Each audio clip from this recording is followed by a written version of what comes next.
کو بھی سیل کر سکیں. اب وقت ہوا ایک بریک کا، اور بریک کے بعد اسی موضوع پر ہماری گفتگو کا سلسلہ جاری رہے گا.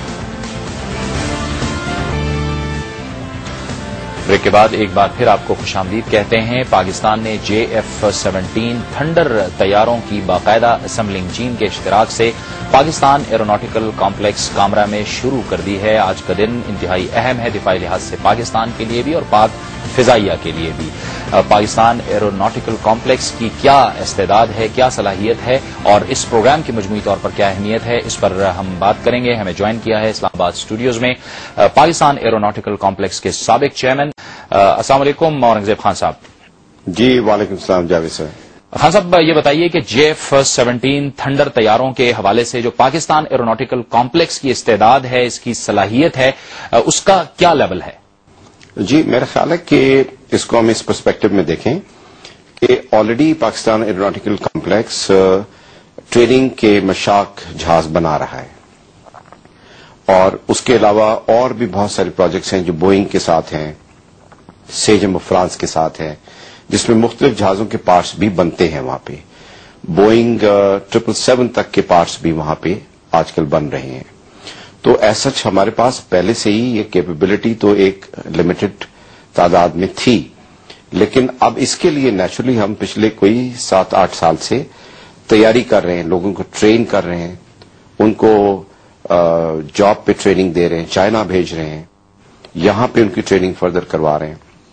تو اب اس سٹیج پہ ہماری جو ہیومن ریسورس ہے وہ بالکل ڈیولپ ہو چکی ہے. مشینیں جو بھی چاہیے تھی ہمیں، state of the art machines from western countries اور چائنا سے، وہ آ کے کمیشن ہو چکی ہیں، اور اس کے سسٹمز اسٹیبلش ہو چکے ہیں، اور بلڈنگز انفراسٹرکچر سارا تیار ہو چکا ہے. تو اب میرا خیال ہے کہ پاکستان ایروناٹیکل کمپلیکس بالکل تیار ہے اس بہت بڑے پروجیکٹ کو جو ایک نیشنل لیول کا ہے اس کو ٹیک اپ کرنے کے لیے.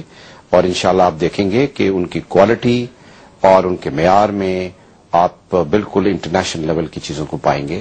اور یہ بڑی لمبی جدوجہد کے بعد اس لیول پہ پاکستان ایروناٹیکل کمپلیکس پہنچا ہے. اورنگزیب صاحب، چین سے پاکستان تک JF-17 تھنڈر طیاروں کی جو ٹیکنالوجی ٹرانسفر کا طریقہ کار تھا، اس حوالے سے ذرا ہمارے ناظرین کو کچھ بتائیے. جی ایسا تھا کہ یہ ہم بہت عرصے سے اس پہ کام کر رہے ہیں، اور اس کا مقصد یہ تھا کہ ہم پہلے تو یہ ڈیسائیڈ کریں کہ کیا کیا ریئلسٹکلی چیزیں ہم بنا سکتے ہیں. ان کو آئیڈینٹیفائی کرنے کے بعد پھر ہم نے یہ دیکھنا تھا کہ کیا وہ چیزیں ہمارے لیے اکنامیکلی وائبل ہیں بھی یا نہیں. اس کے بعد پھر ہم نے ان کو کلیئرلی ڈیسائیڈ کر کے پھر ان کی تیاری شروع کر دی کہ ان کو بنانے کے لیے ہمیں کیا کیا چیزوں کی ضرورت پڑے گی، کس قسم کی مشینوں کی ضرورت پڑے گی، کس قسم کے لوگوں کی ضرورت پڑے گی، کس طرح ان کو ٹرین کیا جائے گا، کس طرح یہ انشور جائے گا کہ وہ ورلڈ کلاس ایویشن سٹینڈرڈ کی چیزوں کو پروڈیوس کر سکیں. تو یہ ساری اس کارروائی کے بعد یہ TOT کا پروسیس شروع ہوا ہے، جو ویریس فیزز سے گزرنے کے بعد اب اس لیول پہ پہنچ گیا ہے کہ جو فیزز انہوں نے آج لانچ کیے ہیں، ان فیزز کو پرفارم کرنے کی، ایگزیکیوٹ کرنے کی، اور ان کی کوالٹی مینٹین کرنے کی ان کے پاس پوری قابلیت موجود ہے.